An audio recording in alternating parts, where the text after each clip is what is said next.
Hello friends, welcome to my YouTube channel CA Ronak Shah. In today's video, we are going to discuss about FII, Foreign Institutional Investor. आपने generally newspaper में पढ़ा होगा, news channel पे देखा होगा कि FII ने इतनी खरीदारी की, एफआईआई ने इतनी बिक वाली की।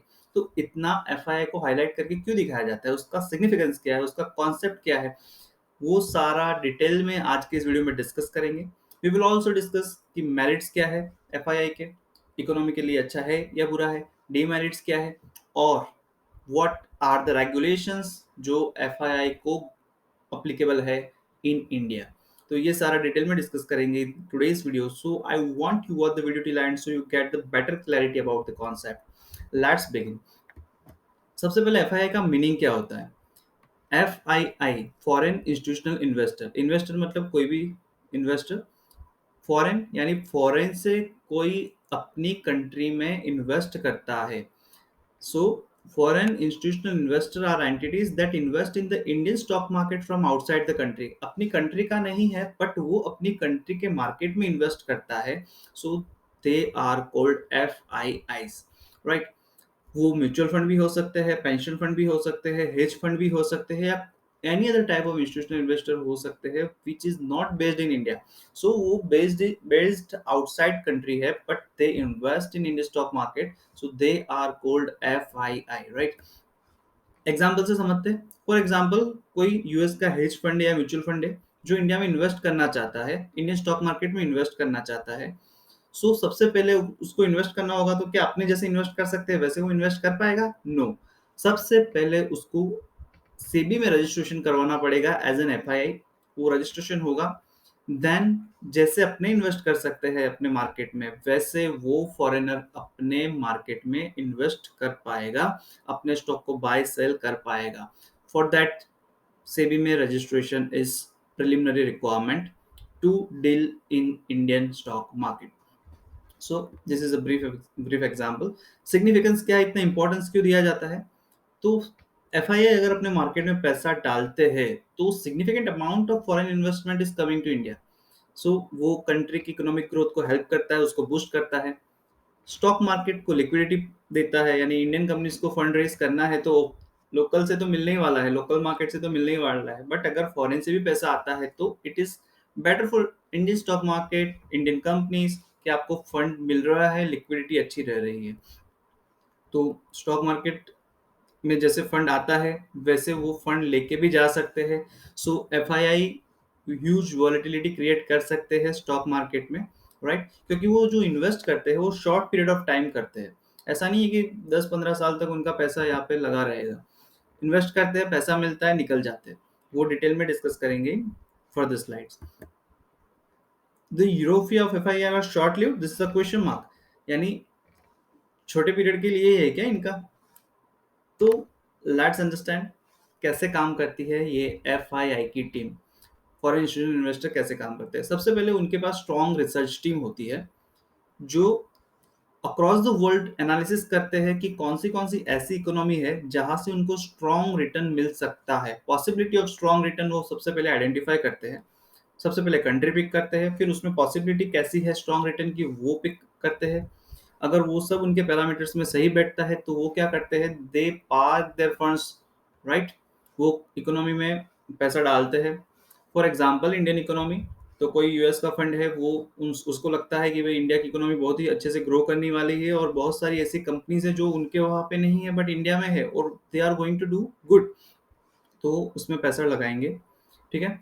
जैसे ही पैसा लगाएंगे तो क्या होगा, मार्केट ऊपर जाएगा, राइट। बाइंग बढ़ेगा, मार्केट ऊपर जाएगा।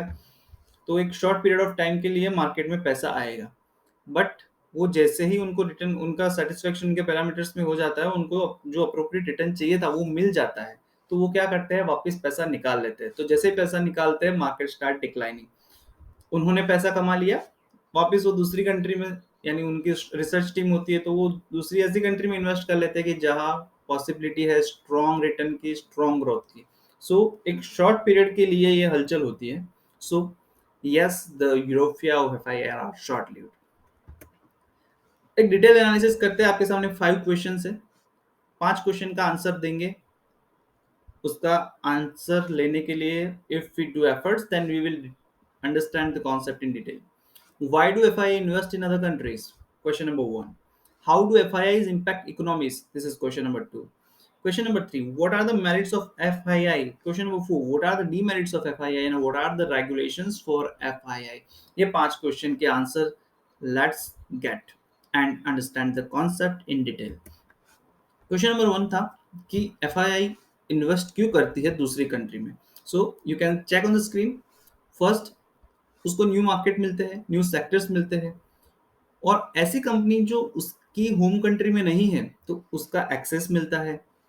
ओवरसीज इन्वेस्टमेंट से उसको हायर रेटिंग का बेनिफिट मिलता है, और अगर उसने ओन मार्केट में पोजीशन ले रखी है तो उसके अगेंस्ट वो दूसरी कंट्री में पोजीशन लेगा जहां पे उसके ग्रोथ के पोटेंशियल है, तो वो अपनी रिस्क को हेज कर पाएगा. So this are the major reasons why FII invest in foreign economies. Question number two का आंसर लेने की कोशिश करते हैं. एफआईआई इंपैक्ट करता है इकोनॉमी को, कैसे इंपैक्ट करता है? बोलते हैं कि एफआईआई इकोनॉमी को इंपैक्ट करता है, but how FII impact economies? सबसे पहले वो न्यू बिजनेस में इन्वेस्ट करता है.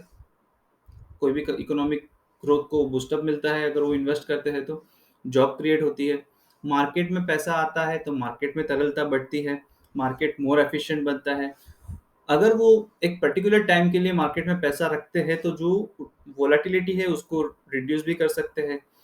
कंपनीज को हेल्प करते हैं कैपिटल रेज करने में और अपने ऑपरेशंस को एक्सपांड करने में. They help the companies. और अगर वो गवर्नमेंट बॉन्ड में बाय सेल करते हैं तो उससे आरबीआई की मॉनेटरी पॉलिसी भी influence, they can influence the monetary policy. So बहुत ही इंपॉर्टेंट है ग्लोबल इकोनॉमी में. So we need to understand pros and cons before analysing FII अच्छा है या बुरा है, right? So what are the merits of FII? सबसे पहले क्या क्या अच्छी बात है?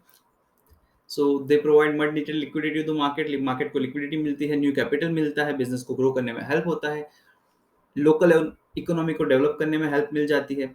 और एफडीआई, अपने बार बार गवर्नमेंट बोलती है कि इंश्योरेंस में इतना एफडीआई, इसमें इतना एफडीआई लाना है, ये वो. तो FII are the important source of foreign direct investment. जब मार्केट में क्राइसिस चल रहा होता है और अगर एफआईआई से बाइंग मिल जाती है, एफआईआई बाय करते हैं, एफआईआई इंटरेस्ट लेते हैं मार्केट में, तो मार्केट स्टेबलाइज करने में दे कैन हेल्प. डीमेरिट्स क्या है? तो वो एक इन लेमन लैंग्वेज बोलो तो दे आर सेल्फिश. उन्होंने पैसा डाला, उनको पैसा मिला, दे एग्जिट, दे विल एग्जिट. सो उनको कोई लगाव नहीं होता है. उनका मेन मोटिव होता है प्रॉफिट अर्न करना है और वापस खुद की कंट्री में प्रॉफिट लेके जाना है. उनको प्रॉफिट से मतलब है. इकोनॉमी में क्या हो रहा है, कंपनी क्या कर रही है, they are not concern at all. उनको प्रॉफिट मिला, दे विल एग्जिट. तो इतना सिग्निफिकेंस है. अगर उनके आने से मार्केट स्टेबलाइज हो सकता है तो उनके जाने से मार्केट डिस्टेबलाइज भी हो सकता है. अगर वो ऑल ऑफ सडन सारा पैसा निकाल लेंगे तो मार्केट कैन डिस्टेबलाइज ऑल्सो. सो उनको कोई ऐसा रूल रेगुलेशन नहीं होता कि उतने टाइम तक पैसा रखना है नहीं रखना है. So they can destabilise the market if all of sudden they withdraw the money. Company में उनका इंटरेस्ट वाला स्टेक नहीं होता है कि भाई कंपनी को मैं ऐसे आके लेके जाऊंगा. ये यानी जिसमें इन्वेस्ट करते हैं उन they are just investing for the motive of profit only. So ऐसा नहीं होता कि ये कंपनी को मैं ये डिसीजन मेकिंग में हेल्प करूंगा, ये वो. तो वो सब नहीं होता है. और ये एफआईआई घुमा फिरा के इंडिया में पैसा आता है तो ऐसा भी हो सकता है कि इंडिया वाला ही वो रूट से पैसा यानी ब्लैक मनी है वो वहां से रूट करके यहाँ पे लेके आ रहा हो. तो एक सोर्स ऑफ है मनी लॉन्ड्रिंग का, टैक्स इवेजन का. What are the regulation? तो मैंने जैसे आपको पहले बताया, सबसे पहले सेबी में रजिस्ट्रेशन करना पड़ेगा. सेबी में रजिस्ट्रेशन करने के बाद ही वो ट्रेड कर सकते हैं मार्केट में, इंडियन स्टॉक मार्केट में. एंड सब्जेक्ट टू टैक्सेशन है. उनका जो भी इनकम होगा वो इंडियन लोग के हिसाब से टैक्सेबल टैक्स हो जाए, टैक्स लगेगा उसके ऊपर. और F I are not allowed to buy security in margin. जैसे अपने इंट्राडे वगैरह करते हैं, एफएनओ करते हैं मार्जिन के बेसिस पे, तो उनको ऐसा अलाउड नहीं है. पूरा पैसा दो, पूरा माल लो, सिक्योरिटी अपफ्रंट दोगे तो आपको एंटायर वैल्यू ऑफ, यानी आपको वो जो भी आप बाय कर रहे हो उसके लिए आपको entire value of security upfront ही देना पड़ेगा. मार्जिन वाला कॉन्सेप्ट एफआईआई में नहीं है, राइट? एक कंक्लूजन की ओर बढ़े तो देखो, सेबी के पास 1450 प्लस एफआईआई रजिस्टर्ड है. एंड एफआईआई का रोल बहुत ही इंपॉर्टेंट है. वो मार्केट को स्टेबलाइज भी कर सकते हैं, वो मार्केट को डिस्टेबलाइज भी कर सकते हैं. सो एफडीआई का एक ग्रेट सोर्स है. This is one of the great source of FDI. So ये सारा आपने देखा. Let's have a quick recap.